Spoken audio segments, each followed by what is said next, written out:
phone under $500 really compete with the more expensive flagships out there? That's the question a lot of people are asking after the release of the Google Pixel 9a. It's priced at $499, but don't let the price tag fool you. Google has managed to pack in a surprising number of useful upgrades, smart features, and long-lasting value into this new Midrange device. At first, the Pixel 9a might not look very different, but once you start using it, the changes become clear. It's powered by Google's new Tensor G4 processor, which brings faster performance and better support for AI tools.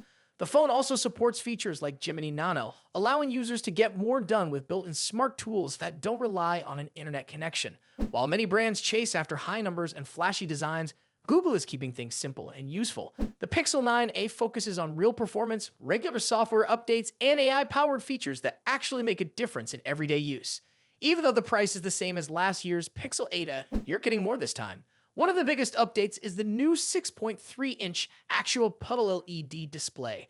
It now offers a 120Hz refresh rate and hit up to 2700 nits of brightness, which is the brightest screen on any Pixel A series phone so far. It feels smooth, looks vibrant, and works well, even in bright outdoor light.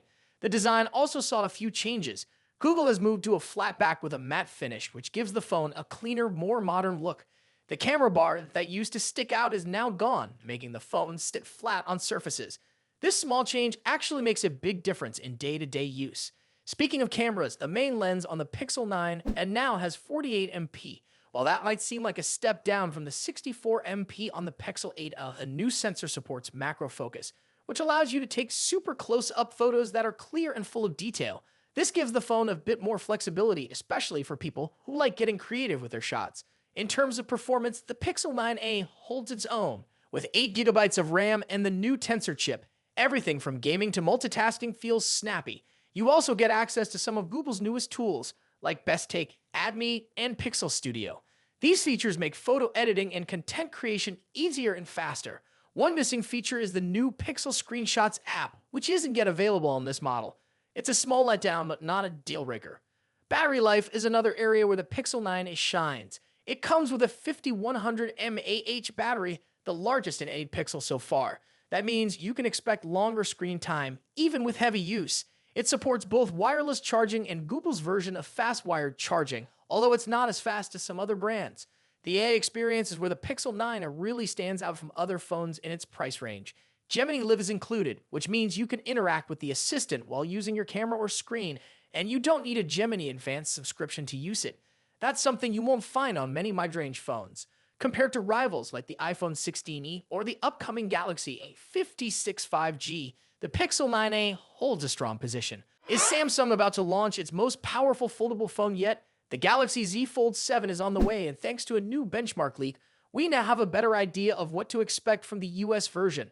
From the chipset to the display to the software it runs, there's a lot to talk about. Let's break it down. A Samsung phone with the model number SMF966U was recently spotted on Geekbench. This is believed to be the US model of the Galaxy Z Fold 7. The listing shows that the phone is powered by a processor codenamed Sun, which matches the Snapdragon 8 Elite chipset. This is the same chip used in the upcoming Galaxy S25 series, but with one key difference. The Fold 7 uses the For Galaxy version, which means it has higher clock speeds for better performance. That's a big win for anyone looking for a top-tier foldable in 2025. The listing also confirms the phone has 12GB of RAM, the same as the Galaxy Z Fold 6. While some people were hoping for 16GB this year, it looks like Samsung is sticking with 12GB for now. Still, with the upgraded chip and software, the Fold 7 should feel faster and smoother in daily use. Speaking of software, the phone was tested while running Android 16, which means it will come with One UI 8 out of the box. That's Samsung's latest version of its custom Android skin. Android 16 is currently in beta for Pixel phones, but Samsung is clearly working on bringing it to its own devices ahead of the official launch. Now let's talk about the display. The Galaxy Z Fold 7 is expected to feature a 7.6-inch internal dynamic AMOLED screen with a resolution of 2160 by 1856 pixels and a 120Hz refresh rate. That means everything from scrolling to gaming should feel super smooth. The cover screen, which you use when the phone is folded, is said to be 6.3 inches with a resolution of 968 by 2376 pixels. It also uses dynamic AMOLED and supports a 120Hz refresh rate. And for protection, Samsung is going with Gorilla Glass Victus 2 on the outside screen. Battery-wise, the Fold 7 should come with a 4,400 mAh battery, with 25-watt wired charging and 15-watt wireless charging. These are the same numbers as last year, but with better software and a more efficient chip, we might see improvements in battery life. The camera setup is also familiar, but still powerful. On the back, we're expecting a 50-megapixel main camera, a 10-megapixel periscope camera with 3x optical zoom, and a 12-megapixel ultra-wide camera. The selfie camera under the display will be 4 megapixels, not huge, but keeps the main screen clean and uninterrupted. One thing that might raise eyebrows this year is the price. Right now, smartphones are not being hit with import taxes in the US, but that could change. If the current exemption ends and new tariffs are added, Samsung might have to raise the price of the Galaxy Z Fold 7 in the US. If that happens, the phone could cost over $2,000. That's a serious investment, but if you're looking for a cutting-edge foldable with the latest software and hardware, this might still be worth considering. There's an exciting development on the horizon for the iPhone 17 lineup, and it could be a game changer.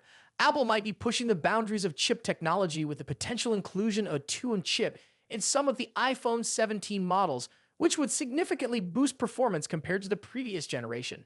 This would give the iPhone 17 Pro, and possibly even one of the standard variants like the Air, a major advantage over other devices, including the highly anticipated Galaxy S25. Previously, the expectation was that all iPhone 17 models would be powered by chips built on TSMC's third-generation 3-in process and 3P. This was similar to what we saw with the iPhone 16, which uses TSMC's second-generation 3-in and 3E chips. While each new chip generation brings performance and efficiency improvements, these are often incremental. The real leap happens when Apple, or any other tech company, moves to a new process node entirely, which is where the 2-in chips come into play. According to a report from DigiTimes, TSMC is set to start mass production of 2-in chips later this year, with Apple reportedly being the first to use this next-generation technology. The most exciting part of this news is that it may not just be the iPhone 17 Pro that gets this 2-in chip.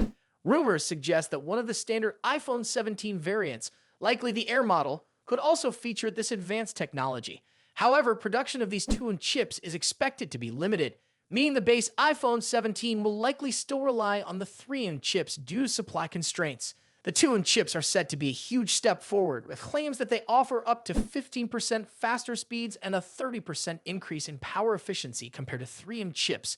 This would make the iPhone 17 Pro, if equipped with a 2-in chip, a formidable device significantly outpacing the current crop of Android flagships like the Galaxy S25, which is expected to feature a 3-in chip. That's not to say the Galaxy S25 won't be impressive. Its 3-in chip will certainly bring performance and efficiency improvements, but the leap from 3-in to 2-in could create a noticeable edge for the iPhone 17 Pro, especially in tasks that require a lot of processing power. However, it's important to approach this news with some caution. While DigiTimes has a track record for breaking certain industry news, their claims are not always 100% accurate, so it's best to take this information with a grain of salt. Apple has a history of keeping their upcoming products under wraps until they're ready for an official announcement, so there's always a chance that plans could change. Even without the potential 2-in chip, the iPhone 17 Pro is shaping up to be a major upgrade. Leaks and rumors suggest that Apple will introduce a new rear design with a camera bar reminiscent of Google's Pixel phones. This camera bar will reportedly house a 48MP periscope lens with 5x optical zoom, providing even better photography capabilities. Additionally, the iPhone 17 Pro is expected to come with iOS 19, offering a new set of features and improvements. While the idea of a 2-in chip is certainly exciting, it's important to keep in mind that performance improvements aren't just about raw speed.